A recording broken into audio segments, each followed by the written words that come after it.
वादिनी वरदे प्रिय स्वतंत्र रहो अमृत मंत्र नो प्रिय स्वतंत्र रहो अमृत मंत्र नो भारत में भर दे माँ भारत में भर दे वीणा वादिनी वरदे वीणा वादिनी वरदे वीणा वादिनी वरदे वीणा वादिनी वरदे। स्वागत की इस परंपरा में मैं हमारे मंचासी जो व्यक्तित्व उपस्थित आए हैं मैं उनका संक्षिप्त परिचय कराना चाहता हूँ।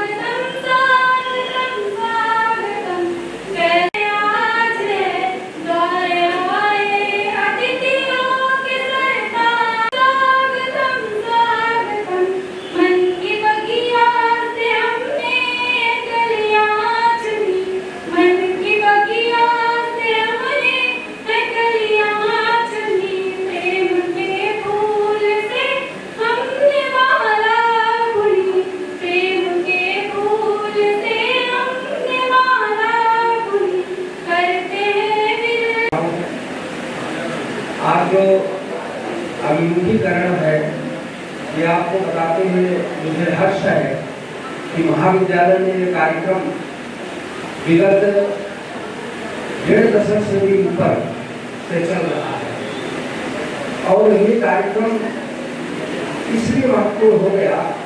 इस वर्ष उत्तर प्रदेश सरकार ने हर महाविद्यालय में ये अनिवार्य किया।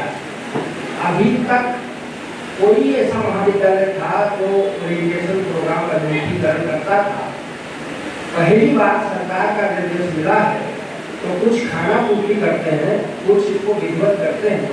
हमारा महाविद्यालय इस कार्यक्रम को बहुत विधिवत करता है और विगत बिना किसी रोक टोक के अभी तक हमने लगभग 20 ओरिएंटेशन प्रोग्राम इस कॉलेज में किए हैं।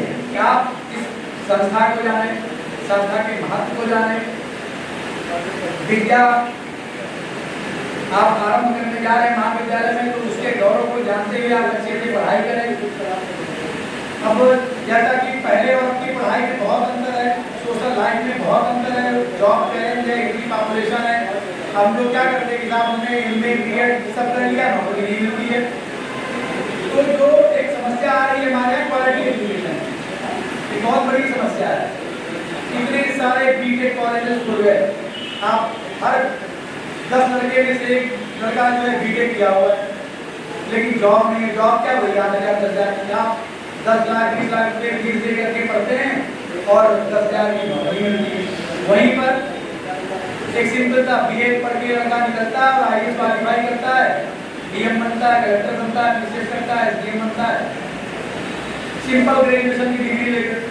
तो ये क्वालिटी एजुकेशन जो है वो बड़ी महत्वपूर्ण चीज होती है। हम लोगों की सबसे बड़ी दिक्कत क्या है कि जिस उम्र में हमें जो काम करना है उस उम्र में हम लोग वो काम नहीं करते। जब हमें पढ़ना होता है तो हमारा मन दुनियादारी में लगता है, उस समय हम पढ़ते नहीं हैं। और जब दुनियादारी का समय आता है तो फिर हम सोचते हैं कि अरे मेरा साथी तो ये बन गया, मेरा पड़ोसी तो ये बन गया, फिर हम पढ़ने में घुस जाते हैं। फिर क्या करते हैं, चलो उसमें से बहुत लोग सफल हो गए, पढ़ लिख के मान लो ठीक है नौकरी लग गई, लेकिन आपने एक लंबा समय जो एक अच्छा यूटिलाइज कर सकते थे उस समय को आपने छोड़ दिया। तो ये जो ऐसे प्रोग्राम्स है, ऐसे ओरिएंटेशन प्रोग्राम में ऐसी संस्थाएं हैं, ये बहुत अच्छा है। इसका उद्देश्य ये है कि आप सही समय पे सही चीज जान लें।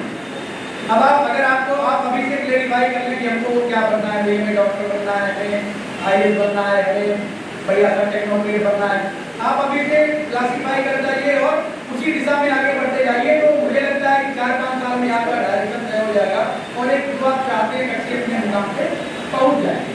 आज के इस अभिमुखीकरण कार्यक्रम में यहाँ उपस्थित मेरे सभी प्रिय छात्र छात्राओं, हमारे इस कार्यक्रम के संयोजक आदरणीय डॉक्टर जयवीर सिंह सर,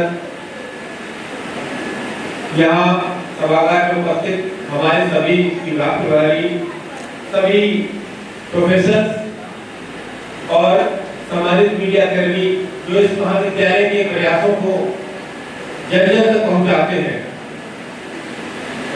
मैं अपनी बात कहूं से पहले मैं एक बार ये जानना चाह रहा हूं कि आप लोग जो बैठे हैं, जो इतनी देर से इन बातों को सुन रहे हैं, तो इतनी देर के बाद आप लोगों में ऊर्जा उतनी है या आप लोग सुन के पक गए हैं? तो भाई जरा एक बार आपकी तालियों की आवाज से मैं जानना चाह रहा हूं कि जोश कितना है। बहुत अच्छा।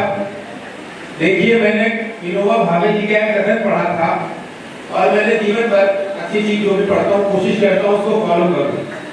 उन्होंने कहा था कि सभ्य कौन है?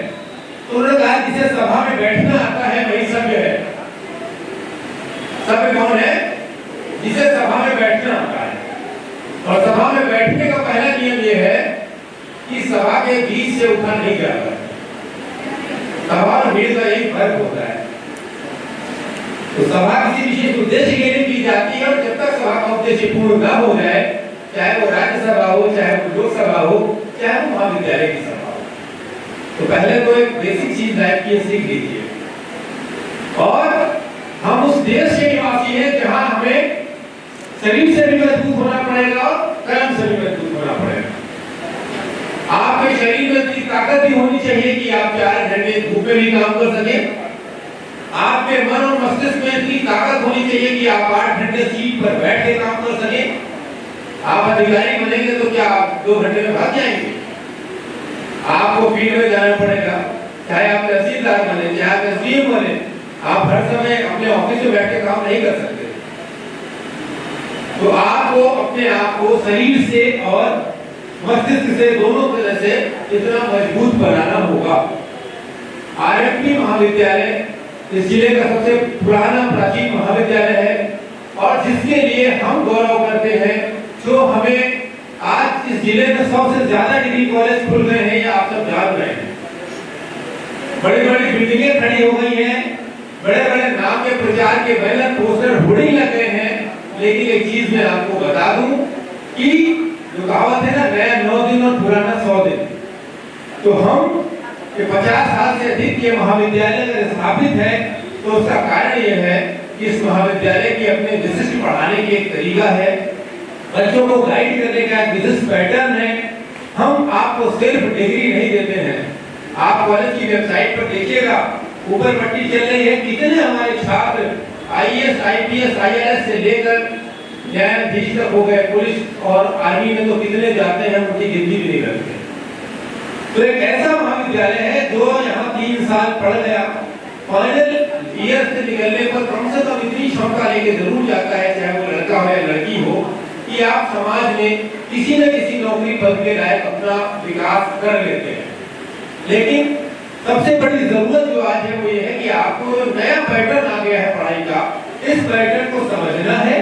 दूसरी चीज, आपको महाविद्यालय से जुड़े रहना है। हम जानते हैं बहुत से गांव देहात के दूर के बच्चे हैं जो रोज नहीं आ पाते हैं, फिर भी आप कोशिश करिए कि आप अधिक से अधिक इस कॉलेज को आइए और स्टूडेंट लाइफ इसको जीना चाहिए। क्योंकि पता है जो 3 साल ये स्टूडेंट लाइफ आप जीने जा रहे हैं, आगे आपको आने वाले 30-40 साल के जीवन में बुढ़ापे तक ये याद आएगी। और आज कितने ही अमीर हो जाए, कितने बड़े पद पे चले जाए, आप जब इस कॉलेज लाइफ को याद करेंगे तो आपको हमेशा बहुत दुख होगा कि यार क्या मस्त लाइफ थी।